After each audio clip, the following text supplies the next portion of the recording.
the talk that I'll give, actually, good, John, if you put down the lights somewhat, you'll be good. Should be entitled something like Sickle Cell Disease, Pathophysiology in 2015, Classical Concepts and New Theories. The title Win Arias gave me, Sickle Cell Anemia, Vicious Viscid Sickle Cycle, is poetic and alliterative and nice, but as I'll try to illustrate in a couple of slides later, is really quite misleading. And I think that this is the way people thought about the disease 30 or 40 years ago, but it's not appropriate for thinking about it right now.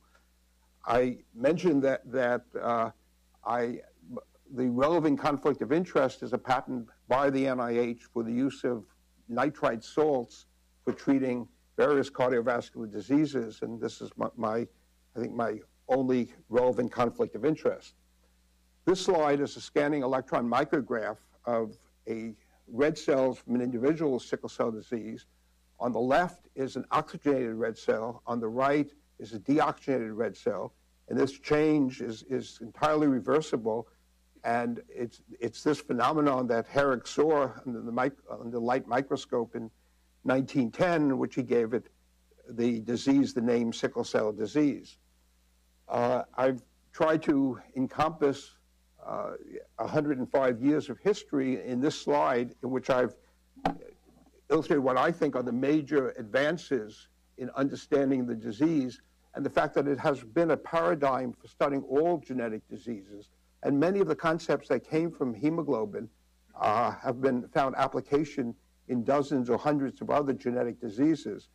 And I've been on several committees going back 30 or 40 years when it was said, well, we know everything about hemoglobin, why continue to study it? But new things have tended to come, such as the cloning of the gene and early studies of transcription factors, which have shown that the hemoglobin molecule is still a strong source for new insights into normal and pathological biology. In 1949, James Neal analyzed correctly for the first time the genetics of sickle cell disease, realizing that the fact that there were very few adults in Africa meant that it was, in Africa especially, it was a very severe lethal disease. And he understood the fact that it was necessary to have homozygous genome to get the full manifestations of the mutation. It was begun to be understood that it was a genetic disease. And the most important paper, of course, was that of Pauling and his colleagues in 1949, who used electrophoresis to separate the hemoglobin molecules and showed that the patients with sickle cell disease had an abnormal molecule. And they gave the title a molecular disease, which is really the beginning of molecular pathology for all genetic diseases. In the period from 1950 to 1980, there were lots of advances in studying the genetic modifying factors. Perhaps the most important one was the realization by a pediatrician at Downstate Medical College, Janet Watson, that there was another hemoglobin, which we now call hemoglobin F, which protected newborns from the ravages of the disease until about 6 months or so. And the interaction between other hemoglobins of the thalassemia syndromes were worked out in some detail during this period. In 1956, the late Vernon Ingram did a classic experiment in Cambridge, and showed that the amino acid mutation was the substitution of a valine for glutamic acid. But this work, again, had great generality because it showed the linearity of that proteins were linear molecules and that one could identify specific mutations in their structure, in the structure of proteins, which would correspond to mutations in the gene. Between 1965 and 85, there was elegant work on the structure of the sickle hemoglobin polymer. I'll come to what I mean by polymer in a moment. First with electron microscopy and then X-ray crystallography. There was work on the thermodynamics of polymerization, some of which we did. There was work on the kinetics of polymerization, some of which were done by others here at NIH, which I'll allude to later. Somewhat later, globin genomics and transcriptional regulation, which is still a robust field, began and has continued looking for ways to control the expression of the globin genes. The single highlight of this period was the realization by Kahn and Dozy that you could use restriction enzymes to do diagnosis, including prenatal diagnosis of sickle cell anemia, and this opened the whole field of prenatal diagnosis for many genetic diseases. Later on, in a field that I was involved in between about 1980 and 95, there was an exciting time of looking for drugs to increase fetal hemoglobin. And after initial work with 5-azacitidine and several others, most investigators, including ourselves, settled on hydroxyurea to elevate fetal hemoglobin. I'll come back to this towards the end of my talk. More recently, stem cell transplantation, which is represented very strongly here at NIH, was pioneered and has become practical for a small number of the sickle cell patients. In 1995, the clinical benefit of hydroxyurea was demonstrated in a multi-center controlled trial, and unfortunately that was really the last well-controlled demonstration of a new therapy for the disease. In the last 20 years, we've really not made much progress in developing therapies for the disease, and I'll come at the end of my talk to some speculations of why that is. And I would say that in the last 20 years, the search has been mostly looking for modifying factors and markers of severity, but not with great success. And for this time, I'll mention this a little bit more later. This slide, which was made many years ago by my colleague Kaneguchi, I think points out the basic overall pathophysiology and all one really needs to know about sickle cell disease, that the cells which are produced in the bone marrow, both in the sternum and the long bones in a sickle cell patient, include primarily those that have sickle hemoglobin rather than the normal hemoglobin A. They form red cells, which we call sickle red cells, which, as I indicated in the scanning EM at the beginning, polymerize, and I don't know how well this slide, which has been duplicated many times, shows, but the hemoglobin molecules become relatively insoluble and form long rods within the red cell, which is what we call a polymer. And these polymers molecules make the cells rigid and impair their transit through the microvasculature. And one of the models that we developed in the 80s was the rigidification of cells, not necessarily the sickling, causes the cells to have difficulty passing through the arterioles and the distal arteries where the muscular wall is still present, and it's the obstruction of the microvasculature by partially oxygenated cells which causes the pathophysiology. This is different from the classical picture still in many textbooks, that it's sickling of cells in the capillaries or the venules, which is the pathophysiological problem. But the other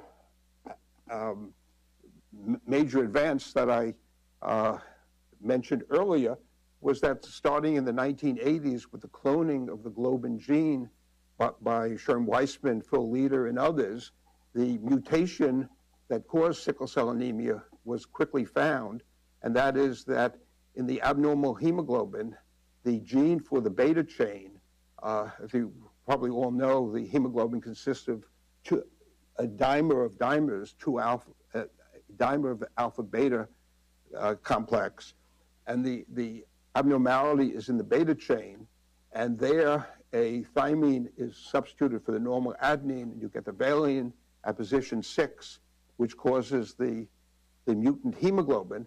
And the primary abnormality in the mutant hemoglobin, is that upon deoxygenation, these molecules aggregate to form long polymers, and these form inside the red cell with greater or lesser distortion of the red cell. In contrast, to a normal red cell in which the hemoglobin is soluble up to 34 grams per deciliter. The solubility inside a sickle red cell with sickle hemoglobin is much less than that.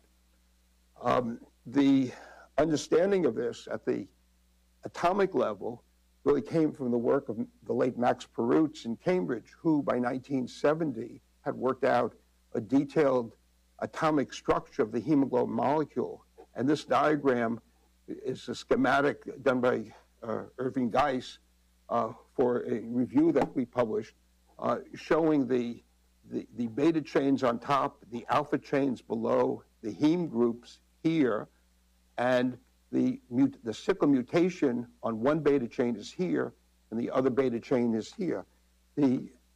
This explication of the molecular structure led everybody to realize then by the early 70s that the abnormality of the function of the hemoglobin was due to something on the surface of the molecule, not inside of functional nature. And there's very little change in the intrinsic DPG binding or oxygen affinity or similar functions. This slide also shows the fact that the hemoglobin molecules are a very high concentration inside the red cell. And there's very little solvent compared to the number of molecules at concentrations of 34 or even higher grams per deciliter of protein. And this results in very what chemists call non-ideal conditions. And it was Alan Mitten here at NIH especially who worked out the theory of the non-ideality that resulted from this high concentration, and our own work on the thermodynamics of polymerization and that of Bill Eaton and others on the kinetics is very much dependent upon the incorporation of the non-ideality into analyzing both the thermodynamics and kinetics of polymerization. The work, the one basic science study that I'll allude to from our own studies is shown in the data in this slide. And this is one of only one or two data slides that I have in my talk. And this is work that Connie Noguchi, Dennis Torsha, and I did in the late 70s and early 80s using NMR techniques to study the polymerization process in sickle red cells and sickle trait cells, those with individuals who only have one sickle mutation. And what we found, to our surprise, was that as soon as you start removing oxygen molecules from a sickle erythrocyte, you start detecting polymerized hemoglobin. We and others had expected not to see polymerized hemoglobin until you exceeded the solubility down about here. But the non-ideality makes it such that there's virtually no solubility of deoxysickle hemoglobin in a red cell. And so even at very high oxygen saturations, you have polymer, and we believe impaired circulation. And we have developed a pathophysiological mechanism based upon increasing and decreasing amounts of polymer due to changes in the oxygen tension, of the pH, of related phenomena. And that is sort of illustrated schematically here, that cells ordinarily flow, sickle cells flow through the microvasculature, especially the terminal arterioles, when, for whatever reason, and this is still a major enigma in the field, there is impaired flow, either because the vessels are constricted or because of inflammation or some other phenomenon, then the cells slow down, become partially deoxygenated, become more rigid, and you get obstruction to flow, and presumably all the clinical manifestations are related to such a process. But then if flow is restored somehow, then you do not have irreversible tissue damage, although during the course of a patient's life, organ damage in virtually every organ, the brain, the kidney, the lungs, becomes cumulative, and the individuals ultimately are severely impacted or die because of the progressive organ damage. But this model that we have been making use of for the last 20 or 25 years is basically a thermodynamic model that the amount of polymer determines the the impairment of flow and the pathophysiology. There have been other models presented based on kinetic analyses, and this is especially the work of Bill Eaton, who's here in the room. His elegant studies of the way the polymer grows from a nucleus and then a single strand and then multiple strands, and he's worked out a kinetic model for polymer formation. There's no other important basic science that's gone on, especially in the 70s and 80s, was the work of Warner Love at Hopkins, who worked out, using X-ray crystallography, worked out the detailed mechanism by which individual hemoglobin tetramers make contact in the polymer. And one actually, one sees here that the valine 6 is interacting with a phenylalanine and a leucine on another tetramer. And so in some ways, the understanding of sickle cell disease is really at the level of atomic details. One might call it an atomic disease rather than a molecular disease. Unfortunately, there was a lot of work done based on the structure, including work that we spent half a decade on, trying to make peptides and other molecules which would compete with these interactions, but none of this was very successful and is no longer considered a robust approach to therapy. Now, I said I would comment a little on why I was unhappy with Wynn's title. And Wynn, if you're listening to us from Uzbekistan, I apologize for any slight that I'm giving you, but if we look at the title vicious, let's leave out viscid for a second, sickle cycle, which really means it's a positive feedback loop. That, and this comes really concepts from Norbert Wien and cybernetics and the like. But I found on Wikipedia a quotation by Donella Meadows, who I knew well as an NLR spectroscopist before she had a second career looking at global phenomena, a very important career, but unfortunately she died early.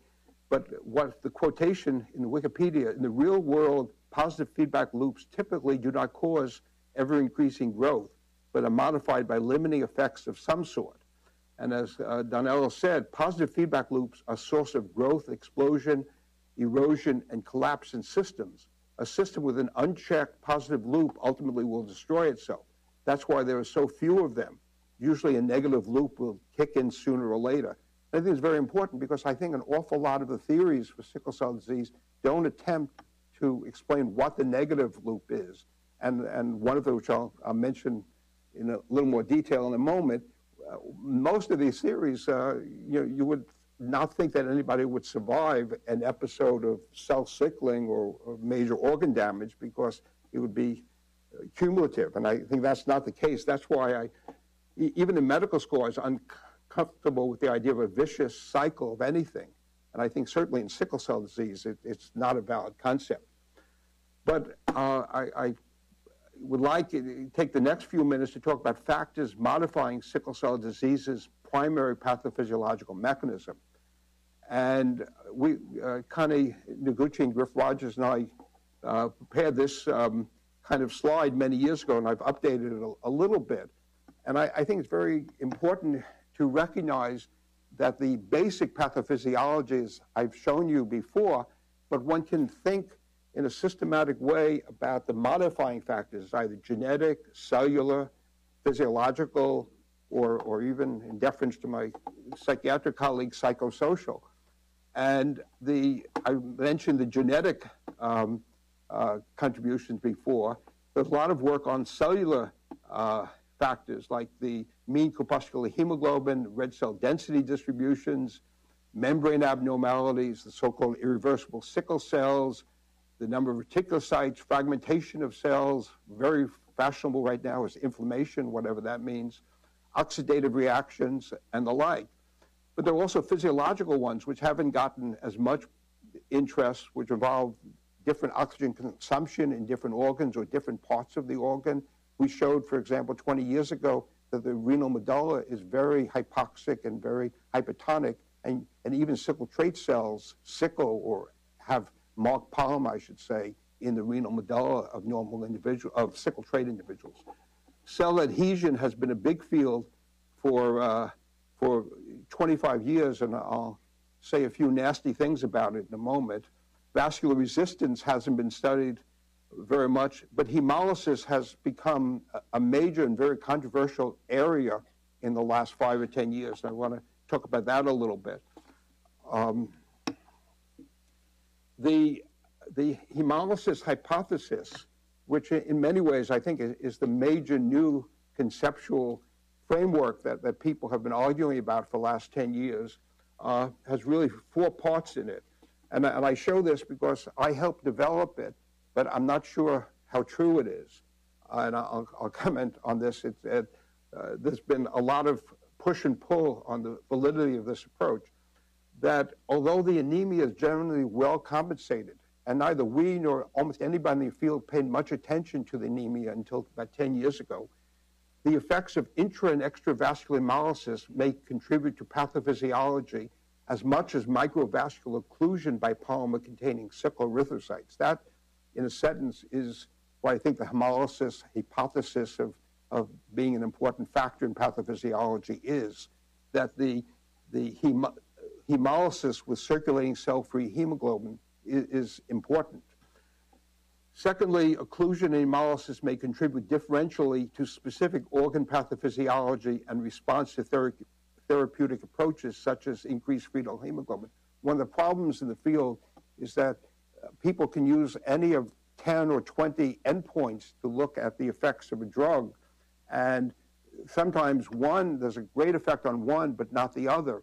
And if the statisticians have convinced the investigators to use one particular endpoint, the study, which I think there's a classic example in the Lancet of a pediatric study very recently, comes up with a negative result, even though every other point is quite robustly improved with hydroxyurea. Another variant on this hypothesis we developed in a paper a year or 2 ago, that hemolysis does increase reticulocytes, either in young children or even in adults. And we believe that reticulocytes are especially prone to adhesion to endothelium and other factors.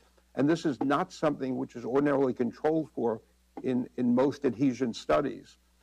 And lastly, and the way we being Mark Ladder and myself about 10 years ago got into this, is that we had shown that cell-free hemoglobin may contribute to vascular tissue nitric oxide depletion, and as well as other pathophysiological mechanisms, including oxidative changes. And we had come across the fact that when there was cell-free hemoglobin, nitric oxide was readily destroyed in the vascular space.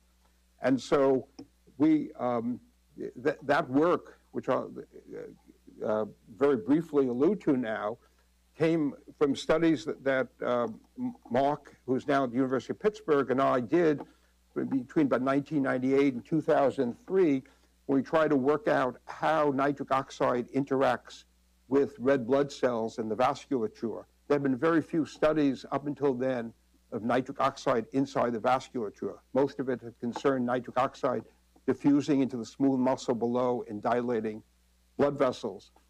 On the one hand, we, following up the work of Jonathan Stamler then at Duke, showed that there was a small amount of so-called snow hemoglobin formed. And actually, Stamler, who's been on the defensive about this for the last 10 years, has a paper which just appeared today in PNAS early edition, still defending his ideas.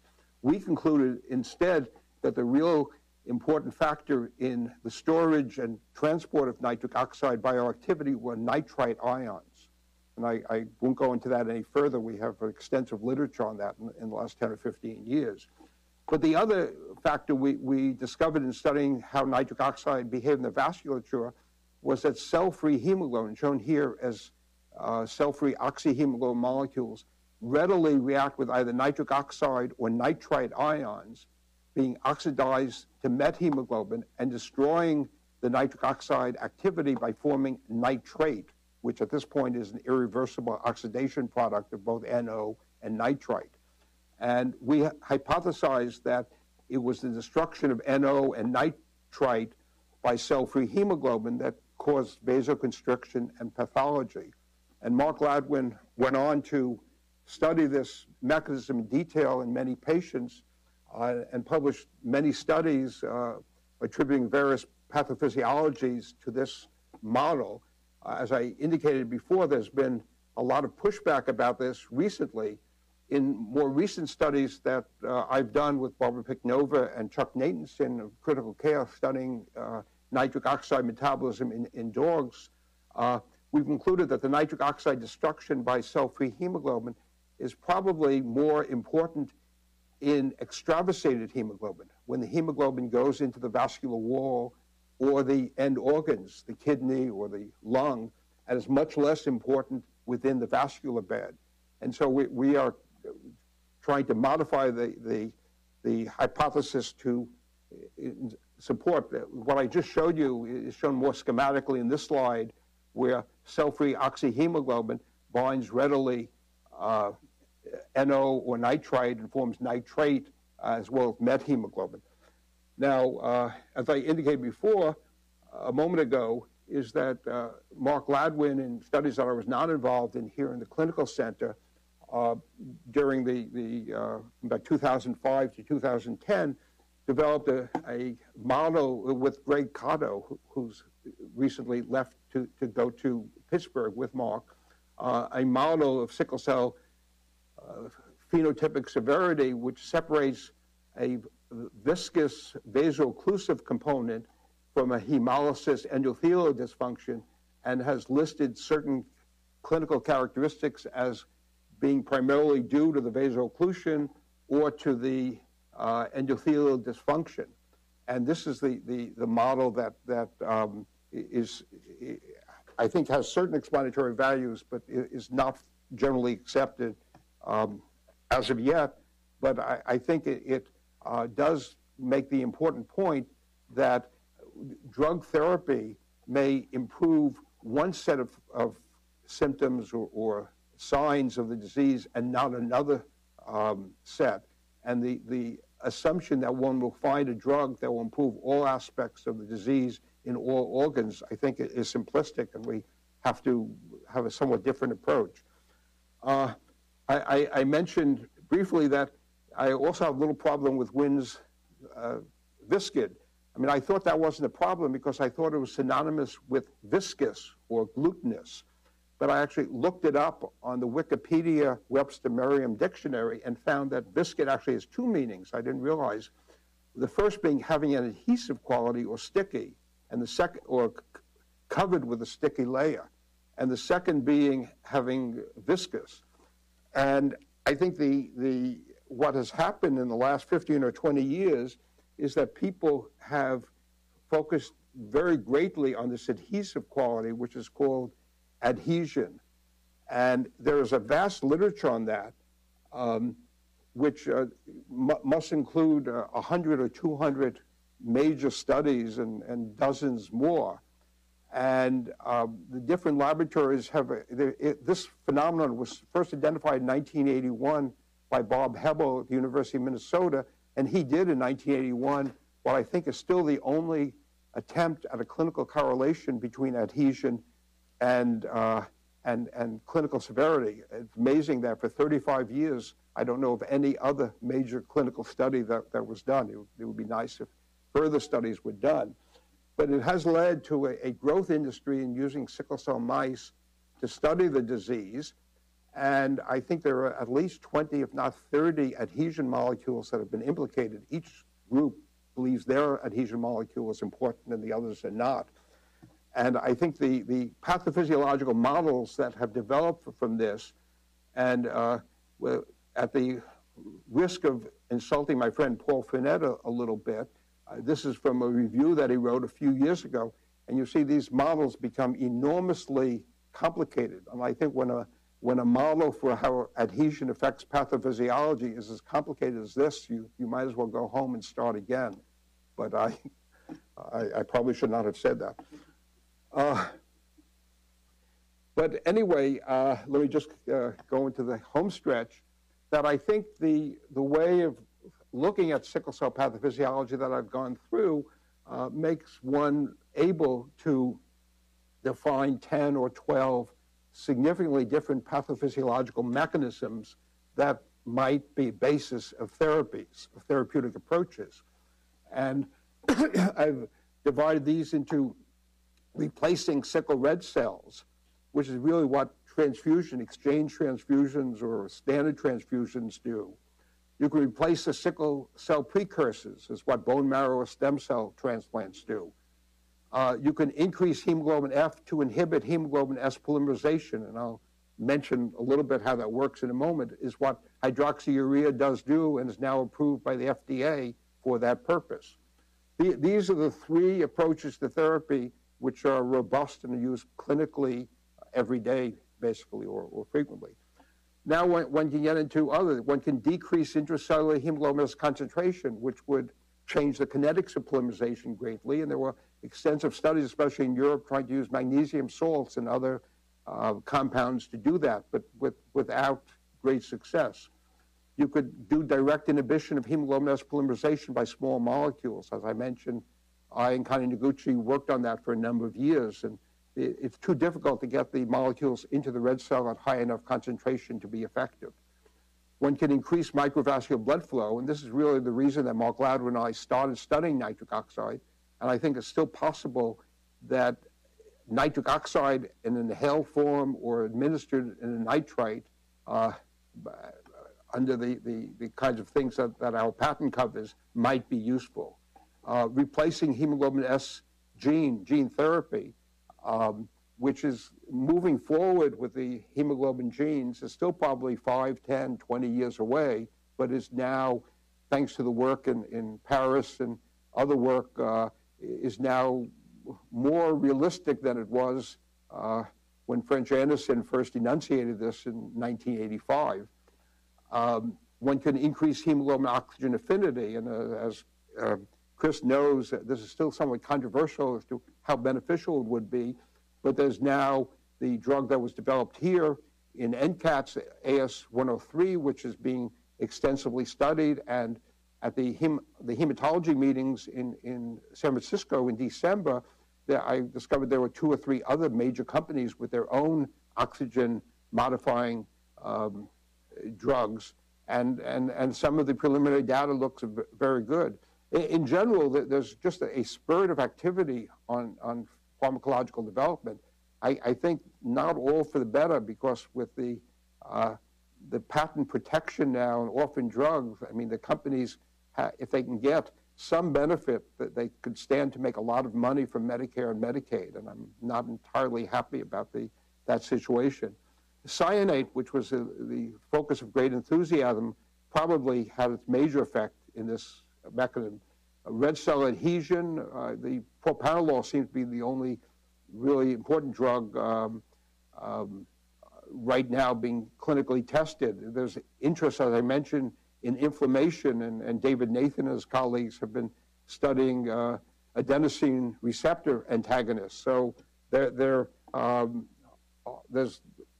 a lot of work which is not true in the first 30 years that I worked in this field. I'll just conclude by mentioning hydroxyurea, whose structure is shown here. And we and a group at Hopkins and others had shown that the hydroxyurea therapy, by mechanisms which are still completely unknown, can increase fetal hemoglobin in the blood of sickle cell patients. And with good responders, you can get up to, say, 25 or 30% fetal hemoglobin. Most individuals who do respond to hydroxyurea therapy, and only about 2/3 have any response. But most of even those responders only increase to 10 or 15% fetal hemoglobin. And from analyses that we published 20 years ago, probably it's necessary to get to 25 or 30% fetal hemoglobin to really get major improvement of most symptoms. But the way that the fetal hemoglobin works is that the fetal hemoglobin does not enter the polymer phase as sickle hemoglobin does. And as a result of that, we think that blood flow in the microvascular continues under conditions of oxygen saturation, which without the fetal hemoglobin would lead to stasis and tissue damage. But the bad, in 1998, based on a multi-center study of hydroxyurea, of 200 treated patients and 200 not treated patients, hydroxyurea was approved by the FDA for treating adults with severe sickle cell disease. But the sad report is that when one looks at changes in morbidity and mortality in the sickle cell population in the U.S., the hydroxyurea has not helped at all. In fact, the mortality is probably worse than it was 20 years ago. And you see this a data curve that Sophie Landskron at Hopkins took from the public databases that mortality in adults per 100,000 patients has been going up, and even after the approval of hydroxyurea therapy, which unfortunately is probably used for fewer than 5 or 10% of adults and perhaps somewhat more of children, has not budged at all. And we can discuss the reasons for this. Clearly, the use of hydroxyurea in a much greater number of patients would be important to really know what's going on. But the important result, however, is that mortality in children, I think this is under, I forgot what the age cutoff in this slide is, has been going down in the last 35 years, so it's pretty close to zero now. And this comes really from immunization, from antibiotic therapy, from supportive therapy. And so the pediatricians have been very successful in the U.S. in making sickle cell disease no longer a life-threatening situation for most children. I think, so 16, oh, here, it says here, up to 19 years and above 19 years. Now, some of the lack of change in the adults may come from that there are just more children surviving, so the individuals can age, get severe organ damage, and then die from that. So it may not be that the hydroxyurea is ineffective, but this has to be sorted out, because clearly, from the point of adult hematologists, we've not been very successful in our patient population. Now, let me conclude by a little editorializing and give Chris a chance to talk. I mean, I think in many ways, the last 20 years have not been very fruitful for sickle cell research. And I think part of that is that the vast majority of research going on in this country and even now abroad is on animal models, not on patients.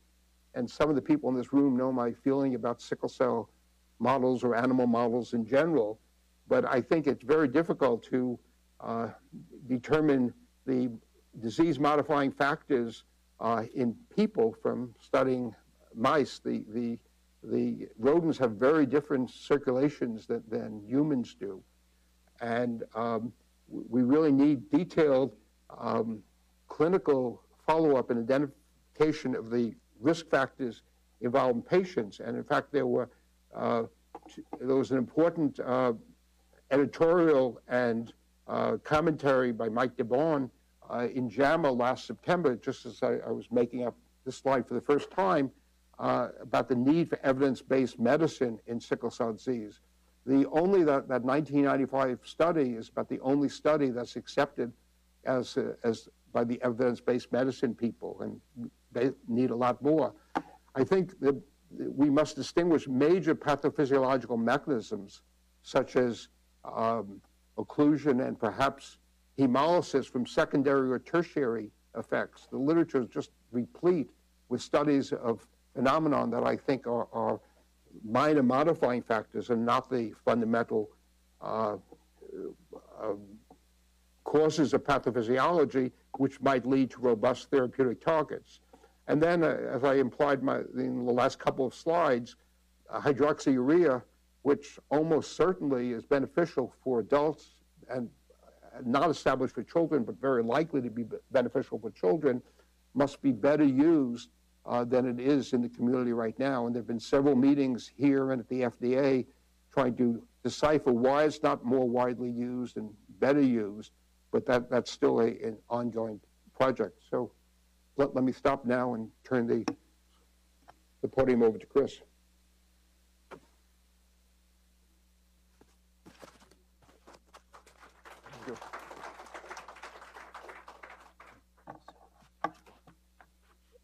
We're going to have a question and answer period after Chris has talked. Do you guys want to ask any pressing questions now while you're thinking of them? And if not, you can. We're going to have a more extensive question and answer at the end. So, okay, perfect.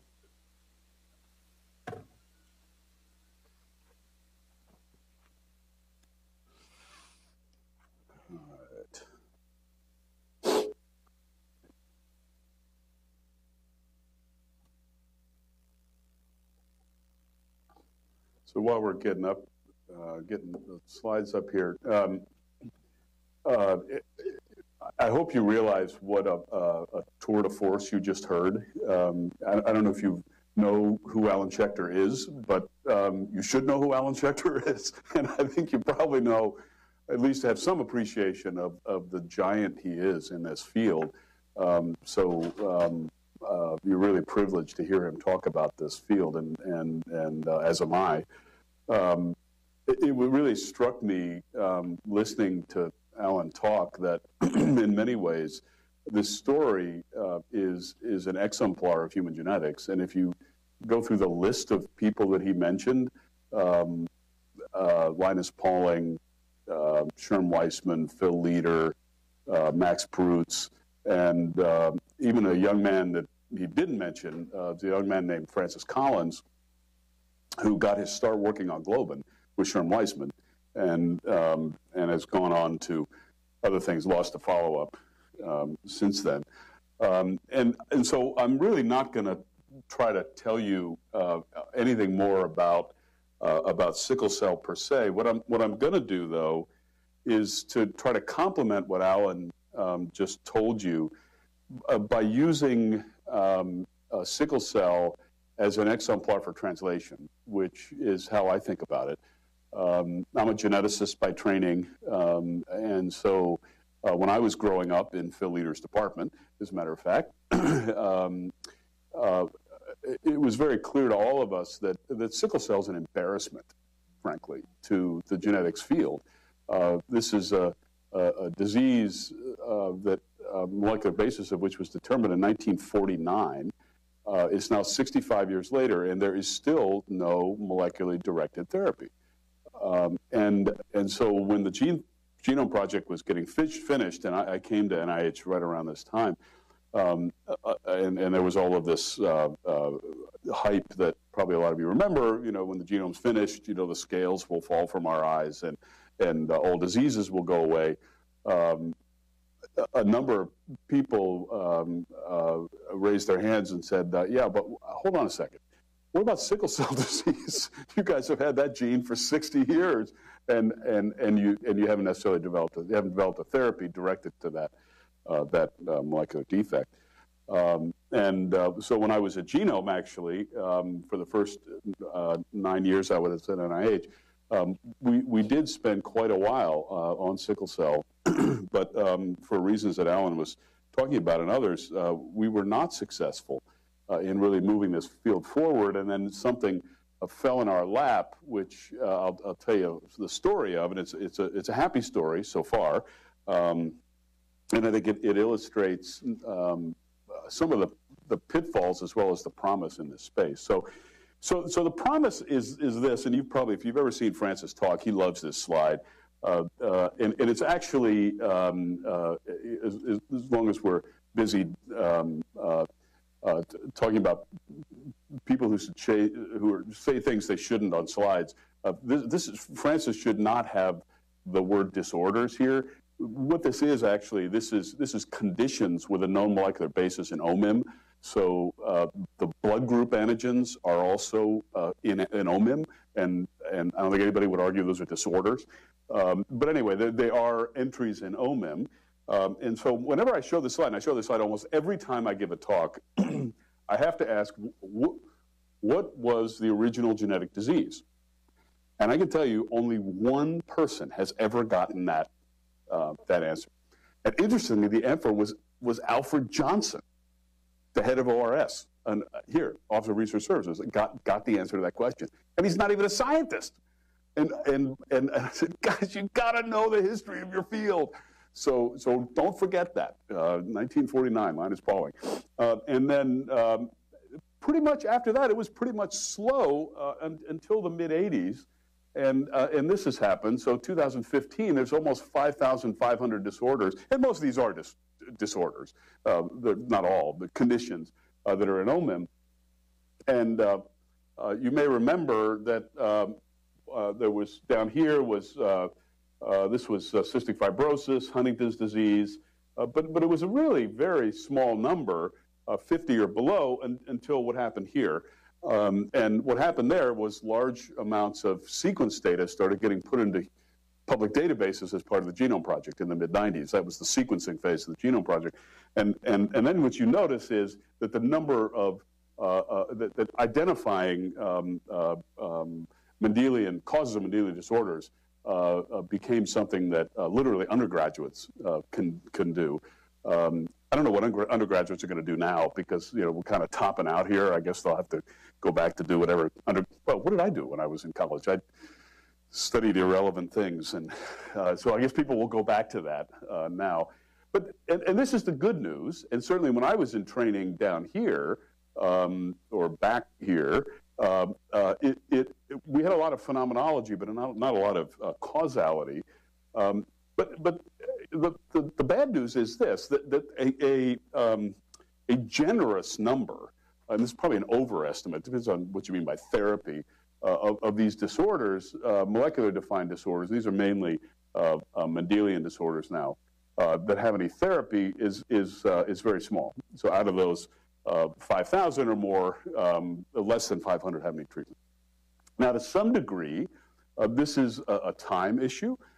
You're probably all familiar with the fact that it currently takes about 15 to 20 years to go from identification of a target to a drug approved. So if you ask, well, okay, forget about sickle cell, for example, for a second, cystic fibrosis, again, young man Collins, here in 1989, Kalydeco, which is a drug which is directed to a specific molecular defect of in cystic fibrosis, was approved in 2013. So that's 24 years. So that's a little bit longer. So again, Francis is underperforming. His average is about 15 years. So this took 24. But in fairness to Francis, he was doing other things during some of this time, like the Genome Project. But the important thing is that it's not just a timing issue. It's that it's a different skill set, and one of the things that I learned when I was I'm trained as a geneticist and as a neurologist, and one of the things that these two have in common, I didn't realize this until after I'd done all this training, was that both of them love diagnosis and are pretty inept at treatment. Right? So geneticists, they love to tell you what your polymorphism is or your mutation. And then they'll give you this mutation, fantastic, finish with a flourish, have a nice day, here's your, and the patient's left saying, now hold on, doc, didn't you forget something? He said, what do you mean forget something? Well, what about treatment? Say, oh, I don't do, I'm a geneticist, I don't do treatment. And neurologists do the same thing, right? So if you have a stroke or something terrible, neurologists are great at diagnosing you, not so great at treatment. So it's very clear that, and believe it or not, this is the slide I use in every talk I give. So I've been waiting to give this talk for about 10 years because I keep using this slide, that this is the original paper that Alan talked about, sickle cell molecular disease, 1949, Linus Pauling. That does not equal this. And most of us, myself included, were trained to figure out, on a scientific basis, figure out how things work normally, and when they go wrong, why do they go wrong? But that's actually quite a different skill set than fixing it. And this is something that, so if you just boil down what translation is how do you fix something? Whereas the fundamental research is what goes wrong in generalization, of course, now. But in general, you can think about it this way. It's the science is equally robust, But it goes in the opposite direction from finding out what's wrong. Okay, so what the heck is translation? So the center that I run, the National Center for Advancing Translational Sciences, has a real problem that places like NIDDK and NCI don't have. So if you say to your mother, you work at the National Cancer Institute, or you say to somebody on the metro, they pretty much know what you do, right? Because people know what cancer is. And if you work at the Kidney Institute, they may not know what the kidney does, but they probably have heard of a kidney before, or the National Eye Institute or whatever. I say I work at the National Center for Advancing Translational Sciences, and literally I have been asked, oh, so you guys do linguistics, right? Is that what you do? Translation. Where I had somebody, as an NIH-funded investigator, say to me after NCATS was formed, so you have an entire center at the NIH which focuses on how mRNA gets made into protein? That's amazing. That's a really specific center, right? So translation. What is translation? It's the process of turning an observation of the sort that Alan talked about, an observation in the lab or in the clinic or sometimes in the community. Think about Ebola. Where a light bulb goes off and the person says, aha, this is an insight that might lead to an intervention which could improve the health condition that's in front of me. The whole process from which that light bulb going off gets turned into a thing, a drug, a device, a diagnostic, a behavioral intervention, whatever it is, shown that it's useful in people, and then shown to be useful in a community setting. That's translation. And what you just heard from Alan illustrates exactly what I'm talking about. So translation is hard enough to getting to, say, a drug approval, and we focus on that a lot. But then Alan showed you that slide of hydroxyurea. So even though you say, well, people ought to do better now because hydroxyurea is out there, and in fact they haven't. And those of you who know the history of the Women's Health Study and postmenopausal estrogen, same story, right? So it's a big problem. But NCATS is not the National Center for Translation. Virtually every center and institute at NIH does translation according to this diagnosis, or this definition. We are the National Center for Advancing Translational Sciences. So what the heck is translational science? What the heck is translational science? It is the field of investigation which seeks to understand what are the general principles by which this process happens. The general operational and scientific principles underlying the translational process. And you may say, well, that's crazy. We must understand this. It's 2015. We don't. Virtually every step of the translational process is horribly empirical. And when you think about the number of degrees of freedom that you're going in from, and again, Alan and I need to do tag teams more often because it's a perfect match to the points that I make, going from sickle hemoglobin in a cell-free condition all the way to an erythrocyte, to a tissue, to an organ, to a person, an animal, or a person, in a controlled environment, to a person living out on their own and taking other drugs and eating various things and with these genetic differences, the numbers of degrees of freedom goes up dramatically during that time. And if you have a trial and error process, right, an empirical process, the likelihood of your getting to the end is very small if you have a trial and error process. Okay, so here's the mission, is to generate new ways of doing this better.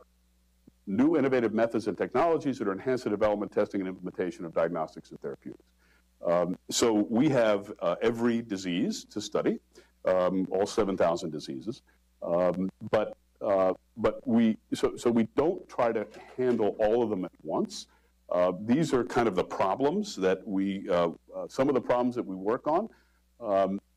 And sometimes people ask me, well, okay, so what disease do you folks work on? And we say, well, we don't work on any specific disease. We work on all diseases. And actually, our disease, if you want to think of it that way, is the system. So the system of translation is our disease. And if this was a patient, those of you who are physicians, or you know physicians, or you've been to a physician, know they all had problem lists. So Mrs. Jones is a 78-year-old woman with hypertension and diabetes and 2 previous strokes and a hangnail. That's their problem list that they work on. This is the problem list of the translational patient. And you notice that none of these have a disease in the name.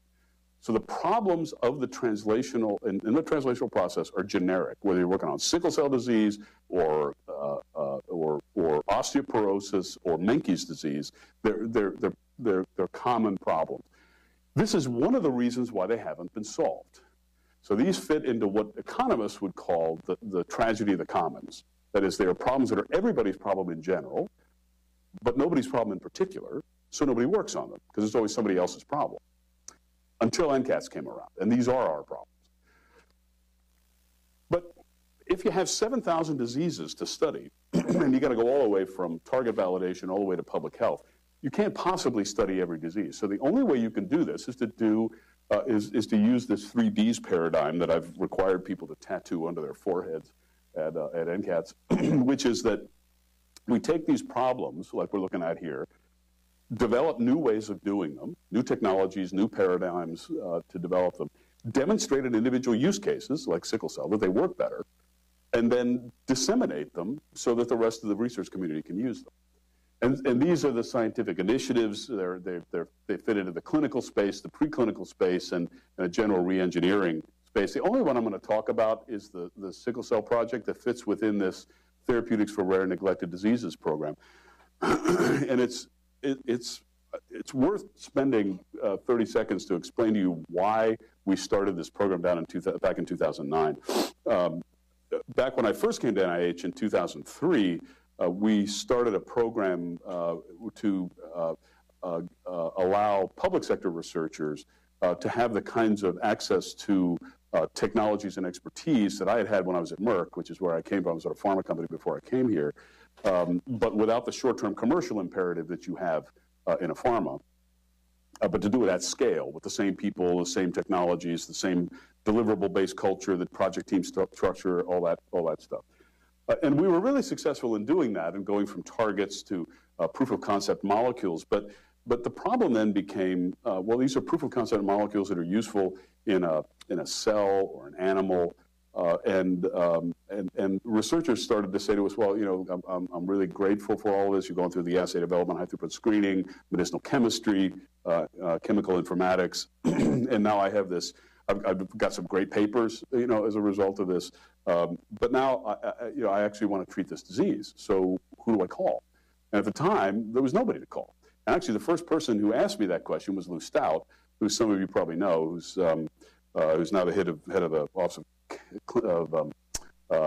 Cancer Genomics at NCI, but he's a clinical investigator here, works on lymphoma. And so we formed this program to do the following. It's a collaboration.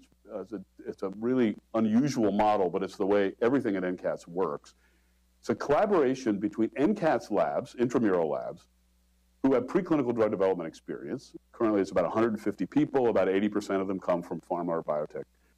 And extramural labs, and by extramural in this case, it could be an intramural investigator, it could be extramural investigator, it could be a company, it could be a nonprofit. I would just use that term, but something outside of NCATS, who has disease or target expertise. And if they get chosen to work with us, they don't get money. They get put on a joint project team. And frequently, our people don't know how to spell the disease the person works on. They can usually most people can spell sickle cell disease, but we work on some other more difficult to understand or spell diseases like lymphangioliomyomatosis. There'll be a quiz afterwards if you could tell me how to spell that. But the point is that the investigator who comes to us doesn't know anything necessarily about drug development, and that's okay because that's what makes a good team. They're mutually dependent. It's a quite different model, however, from the way most of science works. And projects have to have, for this project, they have to have some evidence that this molecule does something important to an important, a rare or neglected disease target. And by rare, I mean less than 200,000 people in the US. That's how the Orphan Drug Act defines it, and the FDA defines it. Neglected means a neglected tropical disease on the WHO neglected tropical disease list. These are mainly parasitic disorders in the developing world. And the point is to take these to the stage where they are de-risked enough that a company will pick them up and take them further. Because the problem here is that these are risky enough disorders, and you heard Alan talk about the riskiness at every stage of the sickle cell problem. And there are just not that many people. So sickle cell affects between 80 and 100,000 people in the U.S. It's actually a relatively prevalent disorder as rare diseases go. But compared to high blood pressure, of course, it's quite uncommon. And so companies are not necessarily willing to put a lot of money into these. But if we take them farther down, then they're de-risked enough that the company will invest their own resources. So that's the question: how much of a package do we have to get to them to attract them to adopt them? And importantly, every single project we do, and it's true with Trend and it's true with everything else NCATS does, is a dual-use project. We want to make an important advance in an individual disease, but we also want to learn something general about how to make the process better. Remember I said that the current paradigm is it takes 15, 20 years to make a drug from a target to FDA approval. The failure rate is over 99%. And the cost, depending on how you do the math, is between about $1 billion and $5 billion, depending on how you do the math. And I did a calculation. That's one of the reasons why drugs are so expensive. Certainly not the only reason. A lot of it's just because that's what they can charge. But some of it is that it's not that the unit cost is necessarily that high. It is high. But if you have a failure rate of 99%, you got to take the unit cost and multiply it by 100. And so that's why those of us at NCATS are trying to decrease the failure rate. But I did a calculation a few years ago. If you take all those drugs, all those diseases at the beginning, what I showed you, there's about 5,000 untreatable rare diseases now. And you ask how many diseases go from the untreatable to the treatable category every year? It's about 3. So at the current rate, it's going to be about 1,700 years before every human disease is treatable. And I would propose to you that that is not an acceptable answer. But also realize we are in the same position as we were when the Genome Project was first proposed in 1988. Some of you may remember that in response to the NRC report in 1988 saying that the Genome Project ought to be done, there's a number of people who said, oh, don't do it, because with current technologies, it'll take 130 years to sequence the genome, which is true. And those of you who are my age or older will remember doing these radioactive slab gels and A, T, C, G, take forever. And so a number of people said, well, just wait until the technologies develop, and then we'll do the Genome Project. Luckily, there were people like Jim Watson and Francis Collins and others who said, no. What we ought to do is start with the tools we have and then put a huge amount of emphasis on technology development, and it'll speed up the process. And that's exactly what we're doing with translation. Okay, so this is the scope of what Trend does. And I'll show you in a minute that virtually everything on this slide is what we used in the sickle cell project. Now, I'd imagine a number of these words are Greek to a lot of you. What pharmacokinetics, pharmacodynamics, these biomarkers, optimization of dose for in vivo development of pharmacology assays, bulk GMP and non-GMP suitable formulations, IND directed correlative, blah, blah, blah, blah, blah. What the heck does all this mean? And that's the point, that you have 2 choices if you want to get into this business. One is to learn all this stuff. The other, and then you got to leave being an expert in sickle cell, as an example, because you got to learn all this stuff. The other is to collaborate with somebody who does know this stuff. And it's pretty obvious what you ought to do. And if you have a model like this, you can do remarkable things. And that's what I'll show you in a second. Okay, so this is the current list of projects we're working on within Trend. The sickle cell's at the bottom. But the thing I just want you to notice before I get to that is that there are about 15 disorders on this list, and they're very broad indications, everything from a lung disease to a intellectual disability disorder to a cancer, in the form of leukemia. This is a musculoskeletal disorder, et cetera. And about half of them are collaborations with biotechs and about half with academia. We say, well, why do we do all these really broad therapeutic areas? Well, remember, we're trying to develop general principles by which translation works. So if we're going to do general principles, we have to look across all these therapeutic areas, or else we can't, in good conscience, say these are generalizable principles. So then to focus on sickle cell for a second. Alan mentioned SRX, which is this company we've been working with in NHLBI. This started actually through a connection with Greg Cotto, who Alan mentioned, who was an investigator at NHLBI, is now at Pittsburgh with Mark Gladwin. and this company that he was involved with already called SRX. It's a really interesting story, and it's and this is it. So here's the molecule, and those of you who are if you're there, I can tell there's no chemists in the audience probably, because usually the chemists in the audience, when I show them that structure, they start twitching or frothing at the mouth or falling on the floor, because this is a pretty scary molecule if you're a chemist. Granted, chemists are easily scared, but this is a pretty scary molecule. And the reason is that it has all sorts of potentially reactive functionalities. And in fact, what you see here, this is oxygen dissociation curve here, that in fact, what this molecule does is it covalently binds to sickle hemoglobin. And when it does that, it shifts the oxygen dissociation curve to the left and allows this variation in oxygen tension that Alan talked about to happen without having sickling happen. So it directly reverses the effects of the molecular defect. So these are still obviously sickle hemoglobin, but it's shifting the oxygen dissociation curve of sickle hemoglobin. And there's a lot known that I won't go into about the binding sites of these on the dimer of dimers that Alan talked about.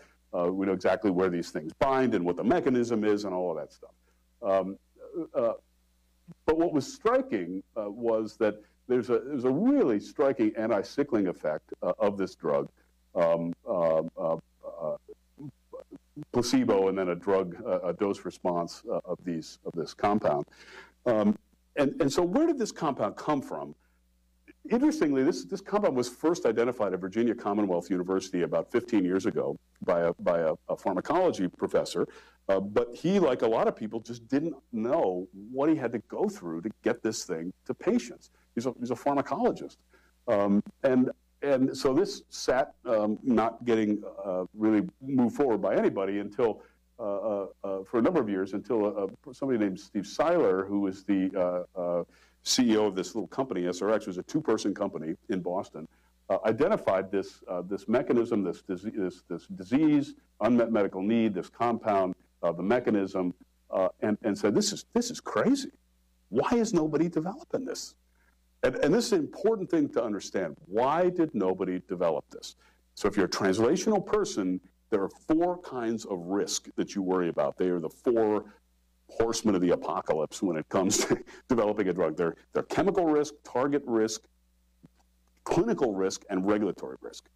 And this project had all 4, right? So the chemical risk, this is a really ugly looking compound. Just take my word for it.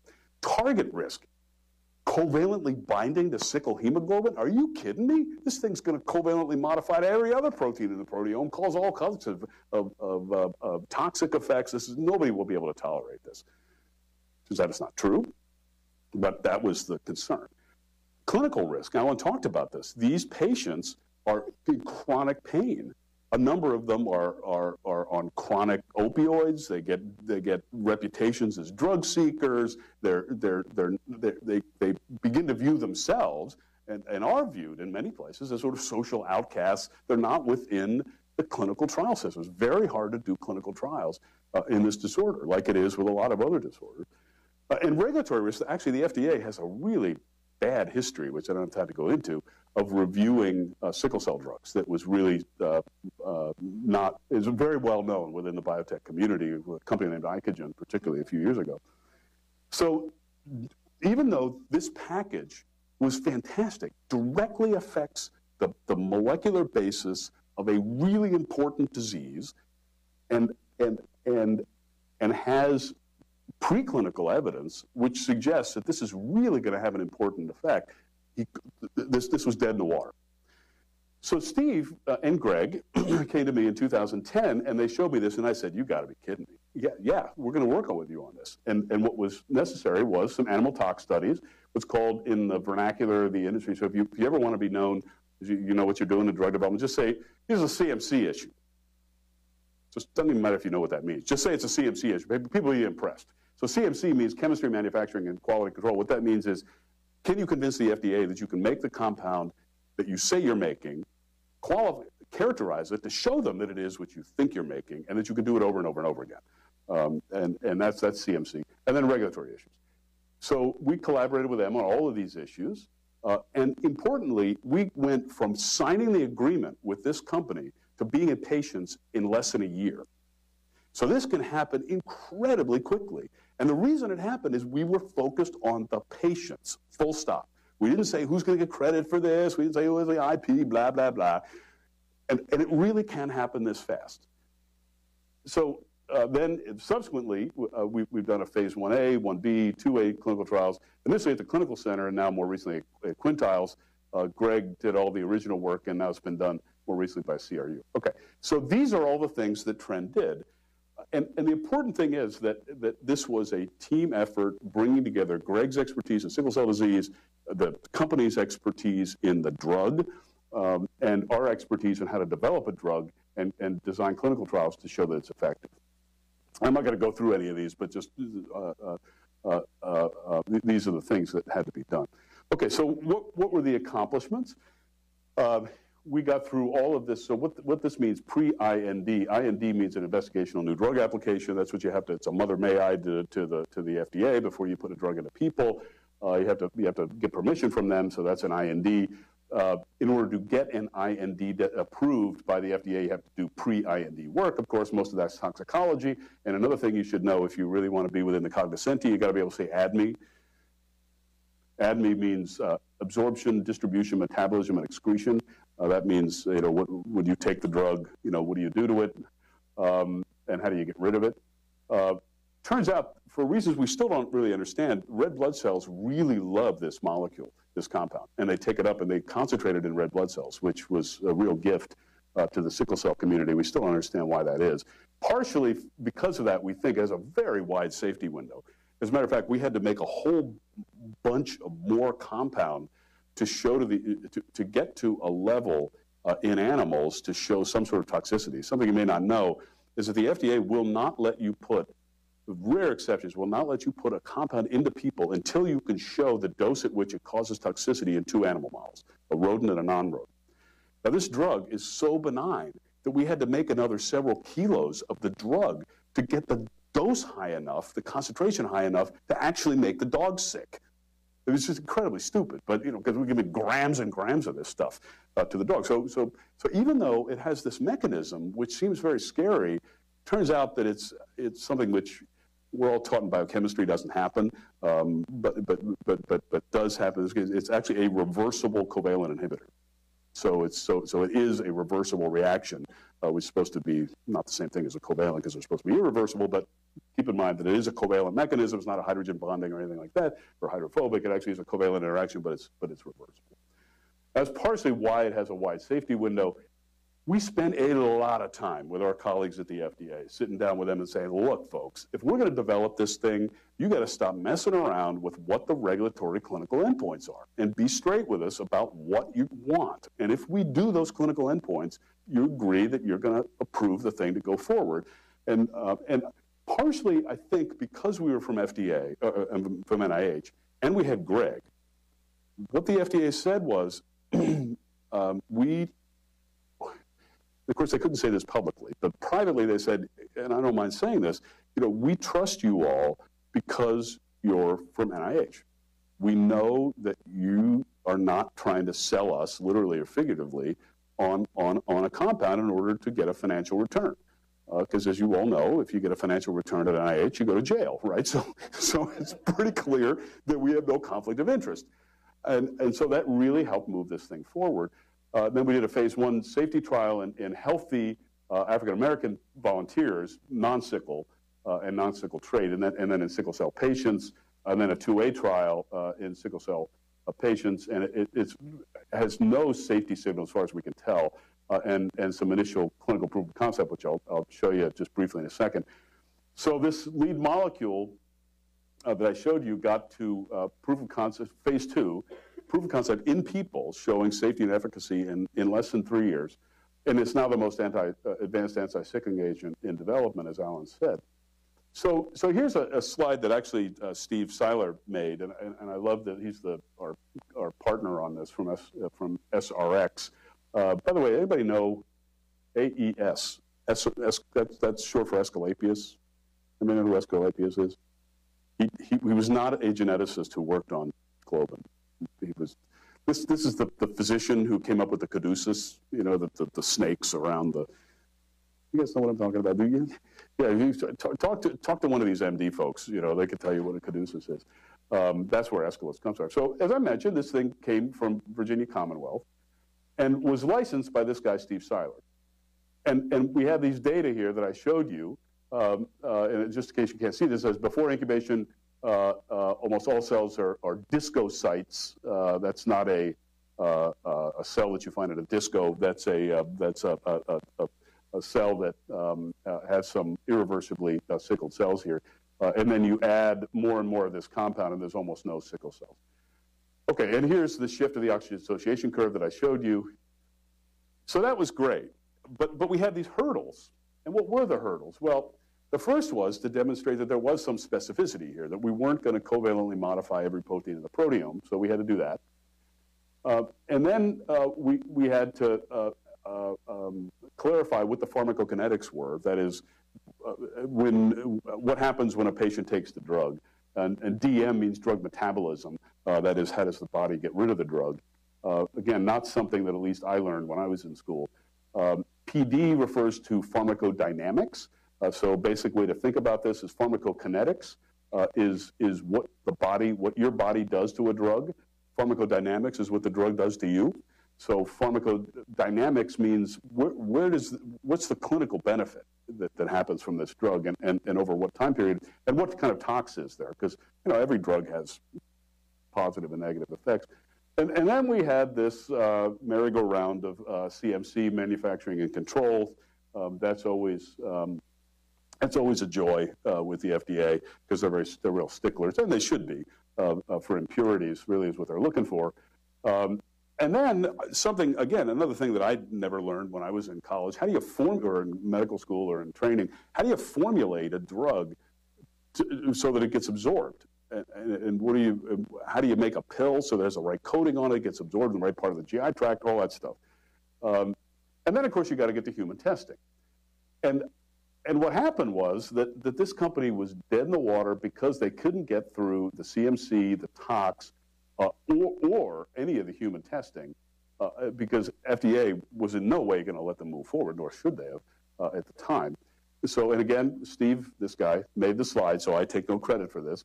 So there was, and what you should know is that in any drug, the 5% represents that 95% of potential drugs never make it through this place. Okay, so translating SRS 103, aha! Here comes the cavalry, right? And so what did we do? We signed this CDA in June 2010. And these are some of the data, and they're really quite extraordinary. These are some of the data that were shown at ASH that Alan talked about. So this is actually a pain scale from the placebo or the treated patients, and what you notice is that actually pain goes down quite rapidly after initiation, and this is another thing that was remarkable. This is something that any drug developer will ask you about, and again, it's another thing to remember if you want to sound like a drug developer. What's the PK/PD relationship? Just remember that. Again, you don't have to know what it means. Just say that, and people will be impressed. What that means is, what is the observable outcome, pharmacodynamics, according to a given dose, the pharmacokinetics in the blood or a given blood level. So what you're looking at here is the AUC, the area under the curve of the drug concentration, and as you go from higher to lower, from lower to higher doses of this, or blood concentrations in this case, and they're correlated, of the drug, this pain scale goes down linearly, and this is something that you look for in an effective drug. It's a dose response. And this was not something we were expecting, but it's exactly what you would expect. If these patients are walking around with low-grade ischemia, leading them to low-grade bone pain, which any patient you talk to, most of them have, then if you have a rather rapid pharmacokinetic effect on sickle hemoglobin, a relief that occlusion or that partial occlusion, then the pain should get better, and in fact it does. So partially on the basis of this and lots of other outcomes, last July, Baxter International, which is a big pharmaceutical company known mainly for their hemophilia drugs, acquired the whole company, including this sickle cell treatment, to develop it further for sickle cell disease. And they didn't even wait for the end of the phase 2 trial. They bought it in the middle of acquired it in the middle of the phase 2 trial. And so before I show you the sort of generalization, what I want to get across to you here is that there are a number of lessons that we drew from this. First of all, don't believe everything you read. Secondly, don't believe everything people tell you. Thirdly, just because something happened in the past, and it didn't happen in the past, doesn't mean it can't happen in the future. And that if you form a really tight team of people who have expertise which is complementary to you, you can do remarkable things. And that some of the things which have seemed intractable for years and years and years are not necessarily intractable now. And I know you all who are, under the age of 30 or under the age of 40, probably hate being told this, because I hated being told this when I was your age too. You're really living in a special time. When I was in training, you remember that graph I showed you? There were like 20 known genes. We had a huge party when the Huntington's disease gene got cloned, because nobody thought that stuff was possible. And now it really is possible to do this kind of rapid translation. However, I would also argue that this creates an obligation. It's not good enough to simply say to patients, nothing we can do. I think we have not only a scientific obligation, but a moral obligation to exploit these discoveries to get treatments to patients who need them. And you all can do that. On a slightly more parochial level, think about it. Every one of those 5,000 disorders with no treatment is a lab with very little competition. So just thought I'd put that in your brain. Think of it another way. Okay, so I'm going to bring you back to Earth here after a wonderful story with this graph. So I love this graph. You all know what Moore's law is, right? So Moore's law, increase in a number of transistors you can put on a microprocessor. It's why you have a iPhone that has more power in it than a mainframe size of this room from 30 years ago. In drug development, we have something called Eroom's law, and I'm not making this up. This is from a real paper. This is Moore's law spelled backwards. And what you're looking at here is from 1950 to this paper was written in 2011 and published in 2012. There's been dramatically negative productivity growth in new drug development. So what do I mean by that? If you took economics in college, you remember that productivity growth means you spend the same amount of money and get more widgets, more things for the same amount of money, or the cost per widget goes down. Why economists talk about widgets all the time, I don't know. But anyway, so it's widgets. What you're looking at here is the number of drugs approved per $1 billion spent has gone down by half every 9 years since 1950. This is a terrifying graph. It's one of the reasons why drugs are so expensive. But if you ask, where does this go to zero? Actually, I extrapolated this out. It goes to zero in 2045. So formally, as of 2045, there will be no more drugs developed. Or in other words, the cost of a new drug will be infinity, which is pretty much the same thing. Now, you think about this graph, and I just gave you a rather upbeat sort of story for those of you who want to get into translation. Think about the challenge here. This trend has been resistant to every development that's happened since 1950. Invention of computers, the invention of the MRI scanner, recombinant DNA, gene therapy, you name it. None of them have had an appreciable effect on this graph. Even the birth of Francis Collins, which happened, down here someplace, right? No effect. Maybe a blip right here.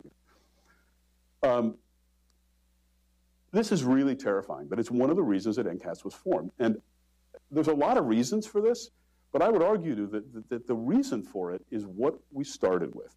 That is that if you don't understand what the general rules are and everything is empirical, and you just throw spaghetti at the wall, over time, costs will increase failure rate will not decrease, and you will end up with a graph like this. So you have to understand the general principles. This is not going to be solved by throwing more money at the problem.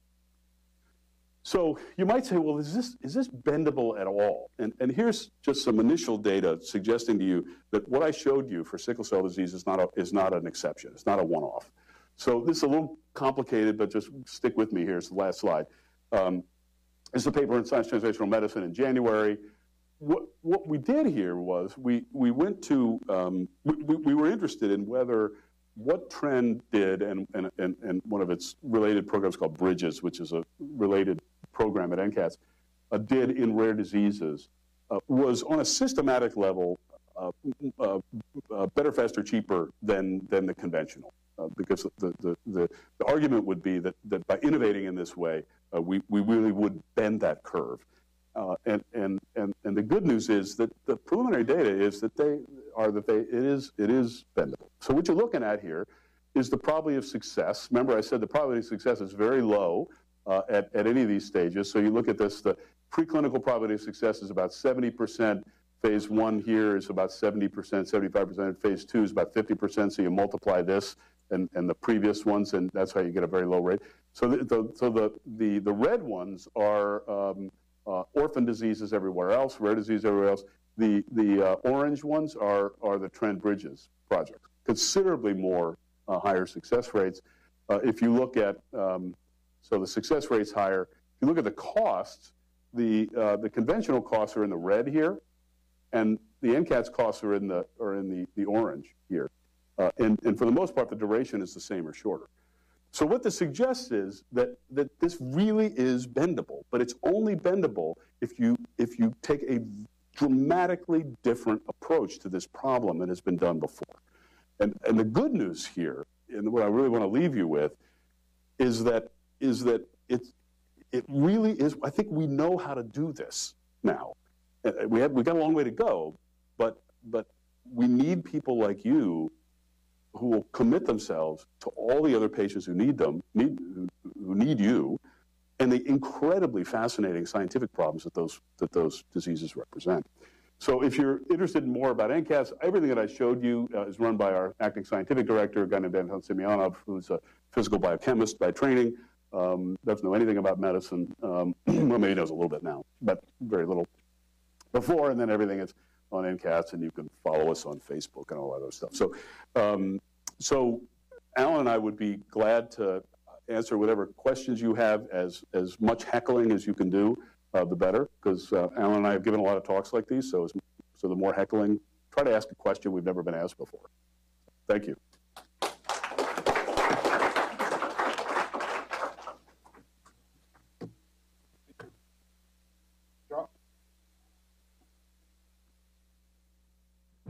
John had to leave, but I was surprised by that large number, 500. Oh, yeah. How many of those are actually drugs that came from identifying targets? Oh, almost. Well, the ones that, so of those, about 250 are rare diseases. And many of those are enzyme replacement therapies or actually directly related to the molecular physiology, pathophysiology. Francis included all the common ones in there, which include all the drugs that have been approved. That includes every drug that we don't really know the mechanism of. And so not all of them have a molecular basis to the mechanism. Does that make sense? Yes?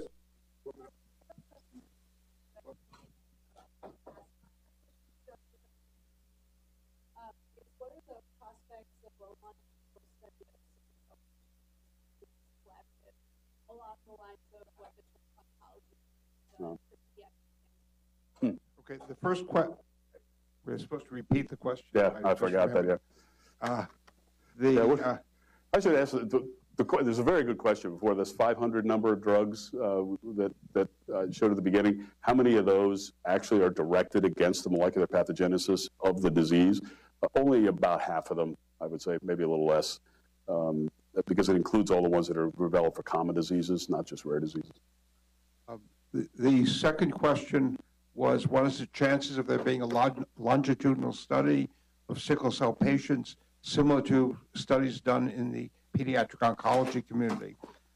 Ironically, there was such a study that started, if I remember correctly, about 1975 and ran for about 20 years. The Cooperative Sickle Cell Study, CSSD, which was stopped by the Heart Institute about between 1995 and 2000.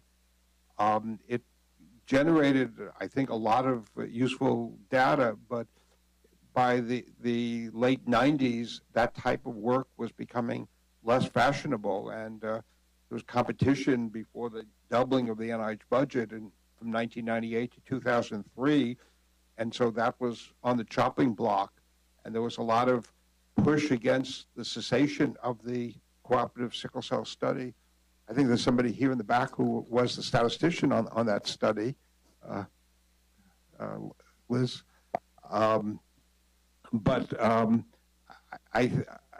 Perhaps as part of the precision medicine 1 million person study that they might follow. The protocols for that are just being developed now, as I understand it, but I don't think there's any current attempt to do so. Yeah, it's important to add that it's a really important question in general. So when we started Trend, actually, I went over to the FDA and asked Janet Woodcock and the people who run the place, said, look, we're going to do this project on rare diseases, and we can't work on all rare diseases, but so we need to do things which are generalizable and will lift all boats. So can you tell us, what are the 3 big reasons that drugs for rare diseases fail in your experience? Because you see all of these. And I expected him to say, oh, it's toxicity, or it's bad PK-PD relationship, or it's something. And they said, yeah, sure, it's easy. The top 3 reasons are lack of natural history, and lack of natural history. And that wasn't even on my radar screen. I mean, I'm a geneticist, for God's sake. I don't think about genetics. I think about polymorphisms. And that actually led us to spending a lot of time on the importance of natural history. Because if you're going to intervene on a drug and you don't know what the normal course of disease is, then you're sunk. I remember the geneticist Cox, who used to be at Stanford now. David Cox. David Cox gave a lecture here towards the completion of the Genome Project and said the best thing NIH could do for translating would be to work out the phenotypes of clinical syndromes. And, still true. Excuse me? Yeah. Yeah, and I don't think that really has yet become a central focus. But I think in sickle cell disease, I mean, the hypothesis that Greg Cotto and Mark Gladwin advanced, but which is still, as I mentioned, controversial, is that there are 2 clusters of phenotype. And we really need much better data to know to what extent that is true, whether they're distinct populations or you're just seeing a spectrum of each of the manifestations.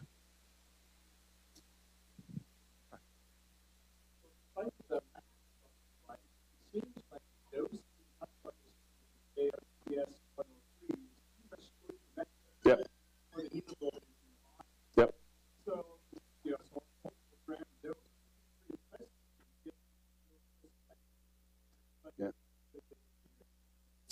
Yeah.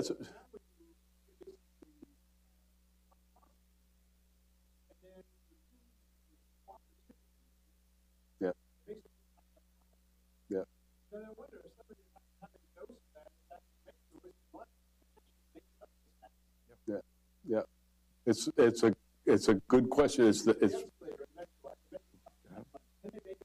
Yeah, right. Well, one of the outcomes, as you might imagine, is the 6-minute walk, because that's the thing that FDA wants. And actually, to give you a sense of the trials and tribulations of this project, we had to throw out a large amount of clinical data because the FDA told us that our corridor for doing 6-minute walks was not regulatorily approved.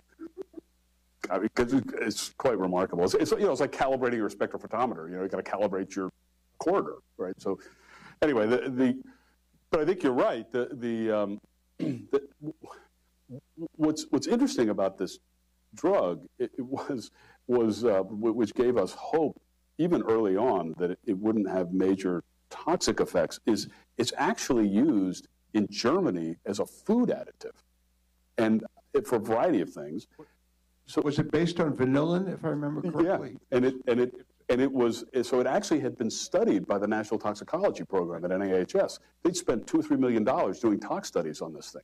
And so when we took this thing in, we did a search of it, and it showed up in the NIHS database, and we already had all this tox data giving large amounts of this stuff to rodents and didn't have any effect. So we thought, So it's kind of interesting. It's one of those things that when you look at it, you say, we think we understand a lot about chemistry, but then Mother Nature's doing an experiment that tells us that we don't. So it's one of the things that I'd love to learn from this. Why doesn't it have the kinds of pleiotropic effects that you think it would?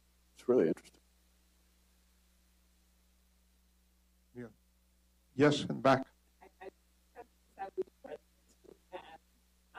For sickle cell affect different populations, the United States most definitely. We have some of the European folks that are affected. I find that drug with a lot of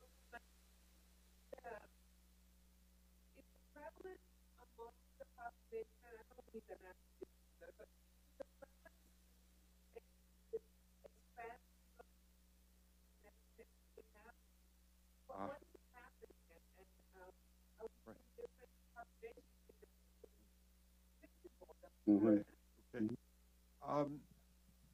I think, prenatal diagnosis is available for families at risk for sickle cell disease. The American black, and I think it's primarily in America, maybe to some extent in Europe, but not in Africa, certainly. The American black population, as far as I know, has not been very receptive to that.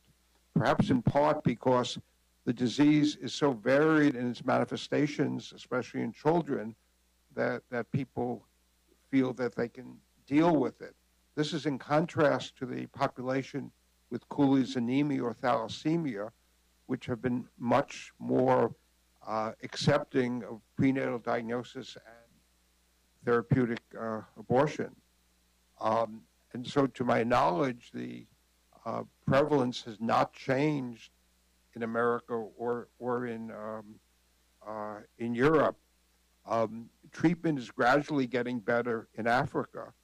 The Wellcome Trust set up a network of sickle cell centers involving 6 or 8 African countries, and in the major capitals there are well-functioning hospitals and investigators who've trained in the West. And I would assume, although I haven't never seen statistics, that childhood mortality is decreasing. But I'm not aware of population studies that actually track the changes in these numbers. And it's probably important to say that though there are 80 to 100,000 people in this country who have sickle cell, there's about 3 million who have sickle cell in Africa. Right.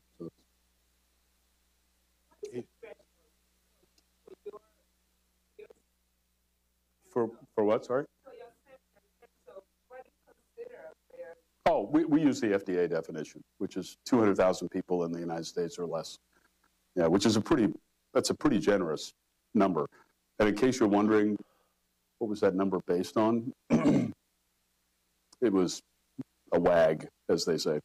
Yeah, it was not based on, it's not based on any statistics.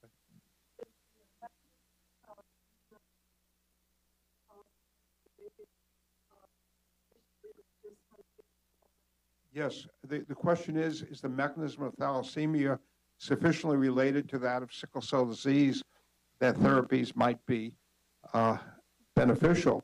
Probably the one therapeutic approach which would be the most likely to be beneficial that overlaps is increasing fetal hemoglobin, because if one substituted fetal hemoglobin for the abnormal adult hemoglobin of the beta or the alpha thalassemia, one would have a normally functioning red cell. The other kinds of therapies, like the one that Chris has talked about, or ones based upon nitric oxide or like, are unlikely to be affected in thalassemic individuals. where the anemia is much more the problem. And in fact, the thalassemicchildren and young adults, if they've not had successful bone marrow transplantation and they have the thalassemia major, will die at a relatively young age from the complications of transfusion, which is necessary for an active life. So in the thalassemia case, it's the hemolysis and the ineffective erythropoiesis that is limiting, which we did not think of so much in sickle cell disease until the last 10 or 15 years. Okay. If no other questions, thank you all for staying so late and coming despite the rain.